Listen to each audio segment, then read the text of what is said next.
Donc, mais je vais prendre une méthode donnée. Donc, le déterminant, c'est bêta alpha prime I. Voilà. Plus, donc, je fais une des méthodes. Donc, il y a plusieurs méthodes pour calculer les déterminants. Donc, plus alpha prime gamma J, plus bêta prime alpha K, plus, donc là c'est avec un signe moins, et je vais changer, donc alpha prime bêta K, plus alpha, donc alpha gamma prime J, et plus bêta prime gamma K. Donc, qui est égal bêta gamma prime plus gamma bêta prime I. I ici, pardon, c'est I. Donc, avec un signe moins, plus alpha gamma moins alpha gamma prime J plus bêta prime alpha moins alpha prime bêta et K. Voilà. Donc voilà le résultat de U vectoriel V. Donc il y a une autre façon, ça c'est pour déterminer de façon explicite le produit vectoriel, mais on peut le calculer aussi d'une autre façon. Donc il y a plusieurs façons de le calculer. Donc on a U vectoriel V, donc le module de U vectoriel V, donc c'est le module de U qui multiplie le module de V, et la valeur absolue du sinus UV. Pourquoi je fais ici la valeur absolue du sinus? Parce que lorsque je calcule le module de U vectoriel V, donc c'est quelque chose de positif, la norme est positive, et donc c'est la norme de U, elle est positive, la norme de V, elle est positive, mais il faut que, mais attention, le sinus de UV, il peut être positif comme il peut être négatif. C'est pour cela qu'on prend la valeur absolue. Il y a aussi une propriété des produits vectoriels, c'est que le produit vectoriel, contrairement au produit scalaire, c'est une opération non commutative, donc c'est-à-dire que U vectoriel V, elle est égale à moins U vectoriel, moins V vectoriel U. Donc c'est les antisymétriques. Le produit vectoriel est antisymétrique, parfois on l'appelle anticommutatif, ou bien non anticommutatif. Pourquoi? C'est très simple, parce que toujours le sinus de l'angle UV est égal à moins sinus de l'angle VU. Et c'est à partir de ceci que vient cette propriété d'antisymétrie. Voilà. Le produit vectoriel, la particularité des produits vectoriels, la particularité de ce produit vectoriel,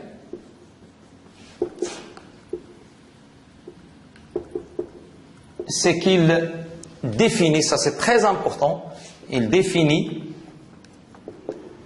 la surface d'un plan défini par deux vecteurs. Défini par deux vecteurs donnés.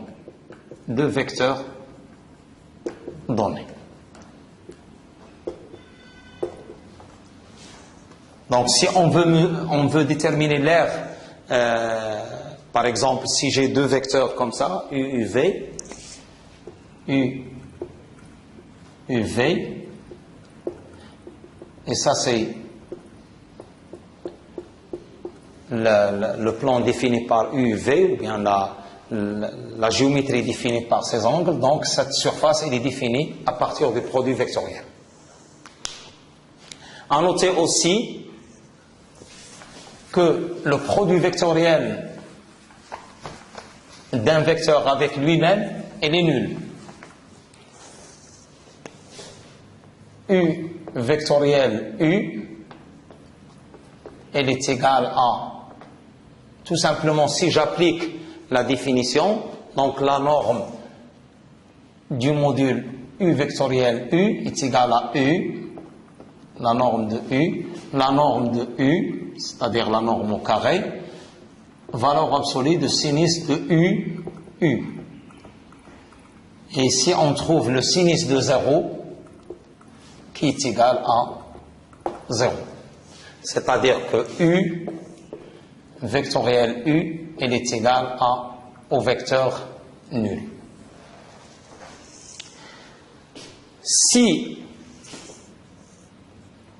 V est perpendiculaire à U, si par exemple je prends un vecteur quelconque perpendiculaire à U, ceci implique que le produit U vectoriel V, donc le module, donc est égal à U qui multiplie le module de V fois sinus de pi sur 2 en valeur absolue, et donc est égal à U fois U fois V, pardon, fois V fois 1. Donc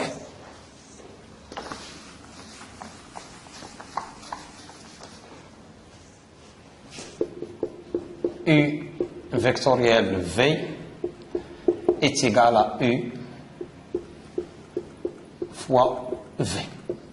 Voilà. Il y a d'autres opérations sur le produit vectoriel, donc on ne va pas toutes les réénumérer, mais cependant, il y a d'autres opérations qu'on peut effectuer. C'est que si j'ai deux vecteurs U plus V, vectoriel W, donc il y a ce qu'on appelle la distributivité du produit vectoriel par rapport à la somme, donc c'est U vectoriel W plus V vectoriel W. Alors, aussi, il y a, si j'introduis une grandeur lambda U vectoriel V, donc je peux l'écrire, c'est lambda U vectoriel V, aussi je peux l'écrire U vectoriel lambda V. Donc, toujours j'obtiens la même quantité vectorielle. Donc, soit U, V et W appartenant à E3, donc l'espace de dimension 3. Donc, U vectoriel V vectoriel W, c'est ce qu'on appelle le double produit vectoriel, c'est-à-dire on a appliqué le produit vectoriel deux fois. C'est ça le double produit vectoriel. Il donne un autre vecteur que je vais noter un vecteur Z, parce que j'ai dit lors de la définition des produits vectoriels, il donne un vecteur et c'est le produit vectoriel est défini entre deux vecteurs ou plusieurs. Et tout le temps, il donne un troisième vecteur. Donc, le vecteur Z, il est perpendiculaire à U, et le vecteur Z, il est perpendiculaire au plan formé par V et W. C'est-à-dire qu'il est perpendiculaire à U, à V, à W. D'accord? Et c'est le produit vectoriel, il est défini de la façon suivante, c'est-à-dire U vectoriel V vectoriel W, donc il est égal à U scalaire W fois le vecteur V moins U scalaire V fois le vecteur W. Voilà. Donc c'est comme ça qu'on le détermine. Et nous terminons cette opération sur les vecteurs par le produit mixte. Et pourquoi on utilise ce produit mixte, c'est-à-dire un produit mixte où on retrouve en même temps le produit scalaire et en même temps le produit vectoriel?